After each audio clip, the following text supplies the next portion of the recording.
नमस्कार। हम सभी पर महाराज जी का आशीर्वाद और बजरंगबली जी की कृपा सदैव बनी रहे। जब आप अपने घर में पूजा पाठ करते हैं तो ईश्वर का वास आपके उस घर में होने लगता है, फिर चाहे वो प्रत्यक्ष रूप से हो या फिर अप्रत्यक्ष रूप से। ईश्वर जब घर में वास करते हैं तो आपको अनुभव हो ही जाता है। कई बार आप उन्हें देख भी पाते हैं। कई बार ऐसा होता है कि ईश्वर तो आपके घर में रहते हैं, लेकिन आपकी कुछ चीज़ों से वो वापस लौट जाते हैं, आपके कुछ कर्मों से वो लौट जाते हैं। क्योंकि उस समय अक्सर लोग ऐसा करते हैं, वो कभी पूजा पाठ करते हैं और फिर छोड़ देते हैं, फिर कुछ दिन बाद पूजा करने लगते हैं, फिर उसे छोड़ देते हैं। तो ये सही नहीं होता है, इससे ईश्वर वापस चले जाते हैं। ये आपको कभी नहीं करना चाहिए। बहुत से लोग ऐसे भी होते हैं जिनके घर में ईश्वर का वास तो होता है, लेकिन उन्हें स्वयं इस बात का पता नहीं होता और वो स्वयं उनका अपमान करके उन्हें वापस भेज देते हैं, ये कहकर कि मैं ईश्वर की पूजा तो रोज़ करता हूँ, लेकिन तब भी मुझे ईश्वर क्यों नहीं दिखते। तो आपको ये सब कृत्य जो हैं ये आपके ईश्वर को वापस भेज देते हैं। तो इसलिए आपको आज हम वो 4 संकेत इस अंक में विस्तार पूर्वक बताएंगे, जिससे आप स्वयं ये जान पाएंगे कि ईश्वर आपके घर में आ चुके हैं। तो चलिए शुरू करते हैं। सबसे पहले जब ईश्वर आपके घर में प्रवेश करते हैं तो आपके घर में बहुत सारे बदलाव होने लगते हैं, जिसे आप स्वयं अनुभव भी कर सकते हैं। अब जैसे उदाहरण के लिए हम आपको बता दें कि मान लीजिए कि आप पहले 10,000 रुपये कमाते थे, आपका वेतन इतना ही था और उसमें भी आप कर्ज में दबे रहते थे, कुछ बचाना तो दूर की बात है। अब इस समय भी आप उतना ही 10,000 रुपये ही कमा रहे हैं, लेकिन अब फ़र्क ये है कि आपके ऊपर कोई कर्ज नहीं है और उस 10,000 में भी सब कुछ खर्च करने के बाद भी आप अपने लिए कुछ बचा सक रहे हैं। तो इसका साफ मतलब है कि अब आपके घर में बरकत आ गई है, ईश्वर की कृपा आप पर हो गई है। जिस भोजन के आटे को 3 लोग खाते थे, अब उसी में इतनी बरकत हो गई है कि उसी भोजन के आटे में 5 लोग खा सकते हैं। तो ये सब चीज़ें आप अनुभव कर सकते हैं, जिसके बाद ये स्पष्ट हो जाता है कि ईश्वर आपके घर में वास कर चुके हैं। जब ईश्वर आपके घर में आते हैं तो प्रत्यक्ष या अप्रत्यक्ष दोनों ही रूप से आते हैं और आपको आपकी पूजा का फल प्रदान करते हैं। अब फल कैसे देते हैं कि ज़रूरी नहीं कि वो आपकी सारी इच्छाओं को पूर्ण कर देंगे, वो आपको शक्ति प्रदान करते हैं। आपको आपके दुखों से लड़ने के लिए आपके जीवन में सुख दुख सभी आपके कर्मों के आधार पर ही आते हैं, लेकिन जो दुख है उसे सहन करने की शक्ति आपको ईश्वर देते हैं। मान लीजिए कि आपका कोई एक्सीडेंट होने वाला था, लेकिन आपको एक छोटी सी चोट या फिर एक ज़रा सी खरोंच लगकर रह जाती है और वो घटना वहीं पर रुक जाती है, इतनी छोटी सी खरोंच पर। तो इसका सही अर्थ ये है कि ईश्वर आपके साथ हैं, वो आपकी रक्षा कर रहे हैं। ठीक उसी प्रकार आप जैसे कि बहुत बड़े कष्ट से जूझ सकते थे, लेकिन वो आपके साथ नहीं हुई, या आपका कोई पड़ोसी है जो दुख में है, कष्ट में है, लेकिन आप उससे अभी भी बचे हुए हैं, आपके जीवन में वो कष्ट नहीं है। तो इसका अर्थ यही है कि ईश्वर आपके घर में हैं, उनकी कृपा आपके ऊपर है।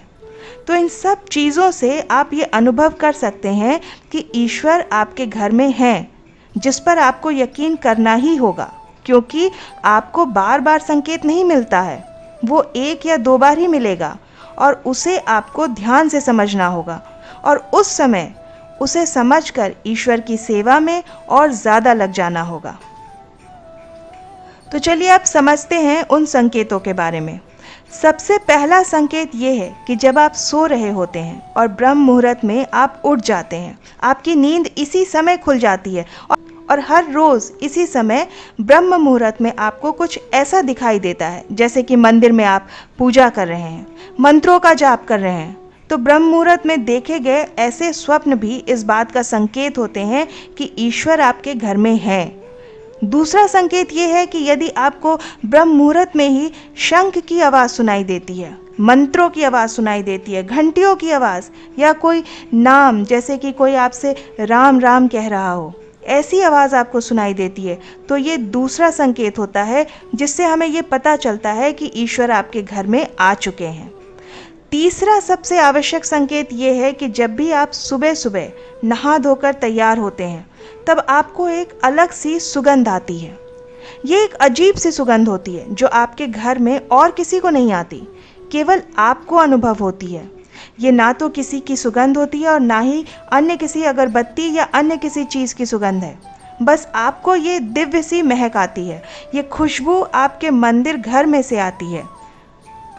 अब वो मंदिर घर के किसी भी हिस्से में हो सकता है, किसी भी कोने में हो सकता है, वहीं से आपको ये महक आती है। और जितना आप अपने घर के मंदिर के पास जाते हैं आपको ये महक उतनी ज़्यादा आती है। ये महक होती है देवी देवताओं की, जिससे आपको ये पता चलता है कि ईश्वर आपके घर में वास कर चुके हैं। अब होता ये है कि जो नकारात्मक ऊर्जा होती है, जब इनका घर में आगमन होता है तो आपके घर के भीतर दुर्गंध आने लगती है।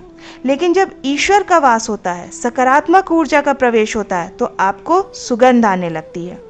ये सुगंध बहुत अच्छी होती है, प्यारी सी होती है, मीठी सी होती है, जो आपका मन पूरी तरह मोह लेती है।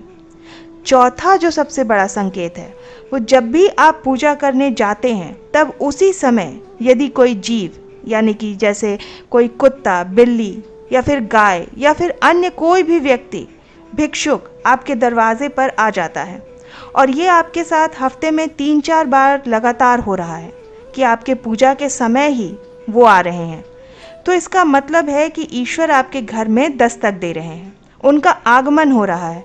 क्योंकि जो गाय होती है वो भी माता का स्वरूप ही होती है, कुत्ता भी भैरव बाबा का प्रतीक माना जाता है, या फिर कोई याचक आता है तो वो भी ईश्वर के किसी न किसी रूप में ही आ रहा है।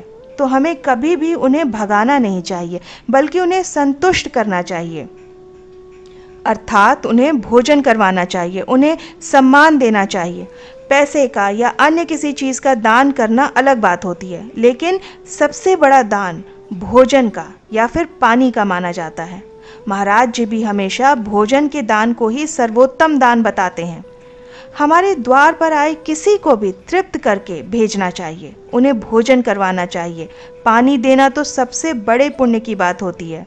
इन जीवों को या फिर याचकों को हमेशा संतुष्ट करना चाहिए, उन्हें भोजन कराइए। ये ध्यान देना कि यदि कोई एक भी गाय आपके द्वार पर आती है और उसे आप अपने घर से भोजन खिलाकर भेजते हैं, तो ये बहुत सारी गायों को खिलाने के बदले उस एक गाय को खिलाना बहुत बड़ा पुण्य होता है।